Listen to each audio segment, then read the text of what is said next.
Ma'am, ilang araw ang ibinigay sa inyo to study the BICAM report po naman bago kayo magbotohan, ma'am? Wala pa pong isang araw. Okay, Nagbigay po ng opo. advanced copy Mhm, online, mga mhm. around 8 PM, Okay, ganyan.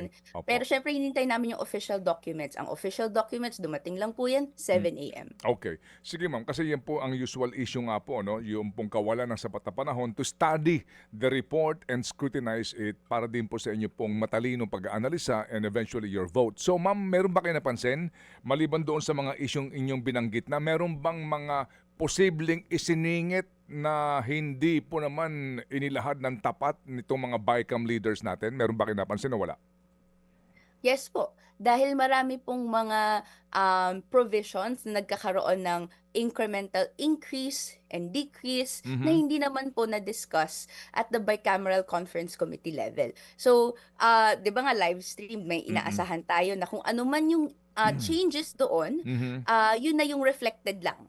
Pero nakita natin na beyond sa mga changes na ni-report nila doon, oo. meron din po dito, no? Included dito yung pagkakaroon ng ah, um, pag-increase ng LGU pork, no, na bagamat ay limitahan natin into only 10 billion. Meron Opo. ay apo, yun po. Yes, ma'am. Kasi nga yan pong mga binanggit nga ninyo ay nalantad na naman even during the BICAM deliberations. What I'm asking is baka ho may mga nasilip pa ho kayo na hindi pa po nalalantad bagamat alam natin nga na wala kayong sapat na panahon. Kung kayo po ang tatanungin, ano ho ang dapat na unang ma-veto ng presidente kung sakasakali?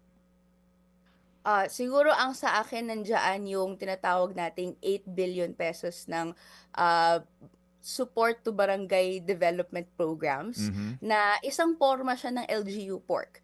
No, ito po ay isang pondo na kung quote-unquote insurgency free ang isang barangay, may 10 million pong Mm. pwedeng ibigay sa kanya. Mm. Pero in reality, ang nangyayari, may malalang pagsupil ng karapatan at kalayaan at the barangay level para ma-access ng barangay yung pondo na ito. Sasabihin nila para makuha natin to, maitayo ang building o kung ano man, Mm. dapat walang mga kritiko, walang mga grupo na nagki-criticize sa loob ng barangay, no? Kung may mga member ganyan tina-target, um, pinupuntahan yung bahay, etc.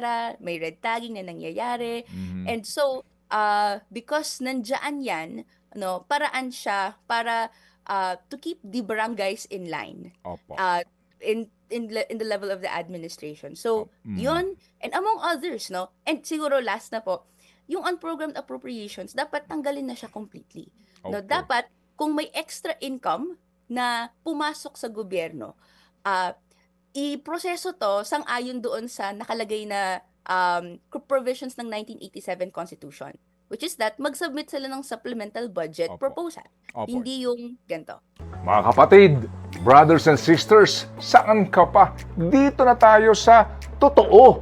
Dito na tayo sa True FM. Mga kapatid, mag-subscribe and follow po kayo sa social media accounts ng True Network PH. Yan po kami, hanapin nyo lang True Network PH, Facebook, Instagram, YouTube, TikTok, and podcast. Mapa Apple or Spotify man yan, mahahanap nyo kami. Lahat ng mga napapanood at napapakinggan nyo po sa programa, nasa social media accounts namin yan. So paano mga kapatid? See you sa social media!